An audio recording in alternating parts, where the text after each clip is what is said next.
ये जो पीछे वीडियो आपने अभी देखी, ये कहीं किसी और देश की नहीं बल्कि भारत की है। जी हाँ, हम बात कर रहे हैं हमारे देश के खूबसूरत राज्य अरुणाचल प्रदेश की।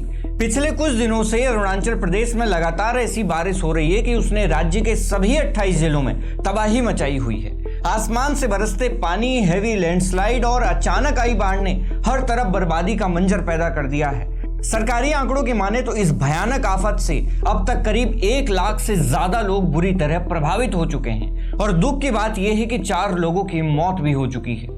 राज्य के कई इलाके जैसे केई पन्योर और चांगलांग इस कुदरती कहर की वजह से पूरी तरह बर्बाद हो चुके हैं। केई पन्योर जिले में पोसा में बने नेपको हाइड्रो प्रोजेक्ट कॉलोनी से दिल दहला देने वाली तस्वीरें सामने आई हैं। यहां अचानक बादल फटने और पानी रोकने वाली बड़ी दीवार टूटने के कारण भयानक सैलाब आ गया।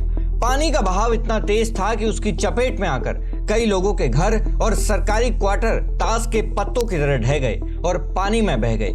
बाढ़ और लैंडस्लाइड ने आने जाने के सारे रास्ते पूरी तरह से तहस नहस कर दिए हैं। नदियों में उफान आने की वजह से कई मुख्य नेशनल हाईवे, रास्ते और लोहे के मजबूत पुल पानी के तेज बहाव में तिनके की तरह बह गए। लगातार हो रहे लैंडस्लाइड के कारण सड़कों पर मलबे का ढेर जमा हो गया है, जिससे रास्ता पूरी तरह बंद हो चुका है।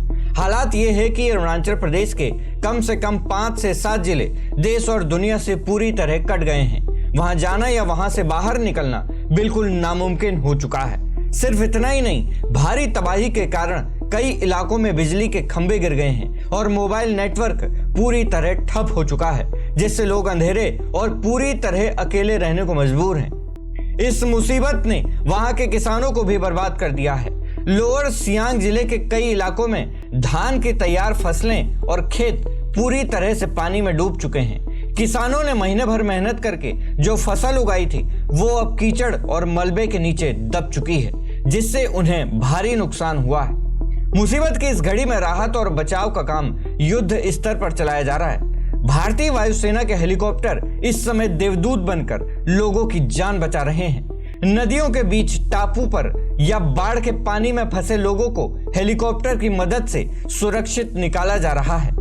जमीन पर एनडीआरएफ, एसडीआरएफ और स्थानीय प्रशासन की टीमें दिन रात जुटी हुई हैं। प्रभावित लोगों को सुरक्षित निकालकर जगह जगह बनाए गए राहत शिविरों यानी रिलीफ कैंपों में पहुंचाया जा रहा है, जहां उनके रहने और खाने पीने का इंतजाम किया जा रहा है। स्थिति की गंभीरता को देखते हुए प्रधानमंत्री के कहने पर केंद्रीय मंत्री शिवराज सिंह चौहान और किरण रिजिजू ने अरुणाचल प्रदेश के मुख्यमंत्री पेमा खांडू के साथ बाढ़ प्रभावित इलाकों का हवाई दौरा किया।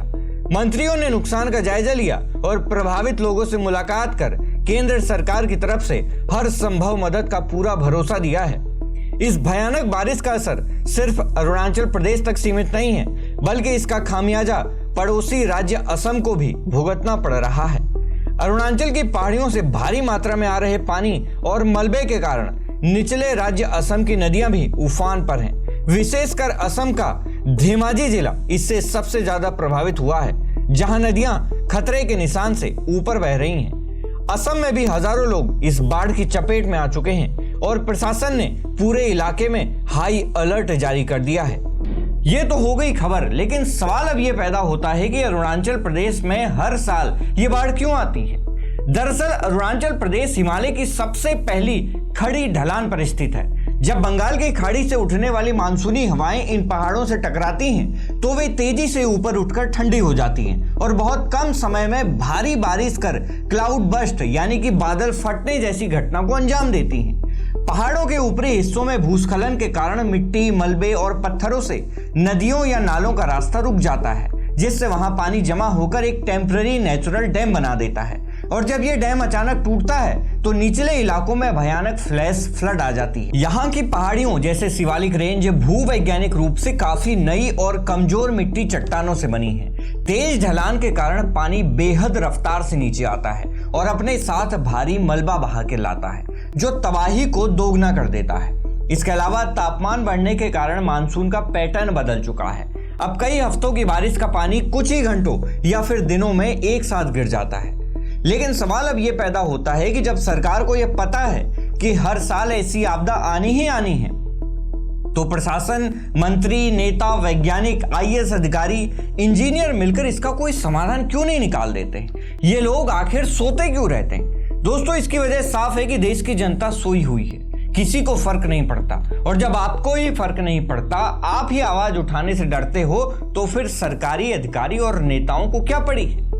हर वीडियो की तरह सवाल अब आपसे है कि क्या आपको लगता है कि राष्ट्रीय मीडिया को, नेशनल चैनलों को उत्तर पूर्व के राज्यों में आने वाली ऐसी बड़ी आपदाओं को ज्यादा प्राथमिकता और कवरेज देनी चाहिए, ताकि देश को वहां के हालातों का सही पता चल सके? आपकी इस मुद्दे पर जो भी राय हो, हमें कमेंट बॉक्स में जरूर दें। इसके अलावा अगर आप अपने क्षेत्र की कोई भी खबर हम तक पहुंचाना चाहते हैं, तो हमारी मेल आईडी sarkariManthan@gmail.com पर हमें मेल कर सकते हैं। मैं हूं उमेश द्विवेदी और आप देख रहे थे सरकारी मंथन। नमस्कार।